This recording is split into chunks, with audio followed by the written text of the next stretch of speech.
санның квадраты және кубы. Екі бірдей көбейткіштің көбейтіндісін көбейткіштің квадраты түрінде жазуға болады. Квадратқа айналдыруда осы формуланы қолданамыз. 3 көбейту 3 деп 2 рет өз-өзіне көбейтсек, бұны 3-тің квадраты дейміз. 3-тің квадраты 9-ға тең. 5-тің квадраты мен 1-дің квадратының айырмасына 10-ды көбейт.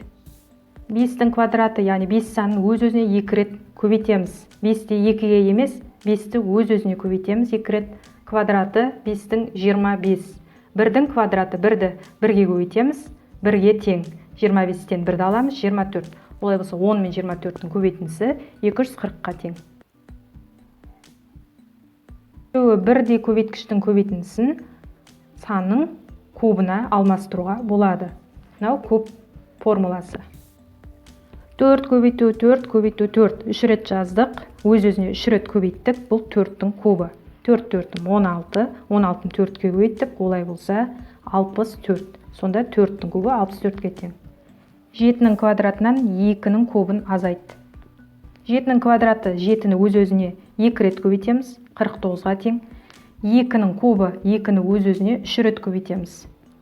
2-нің кубы 8-ге тең. Олай болса 49 азайту 8 тең 41.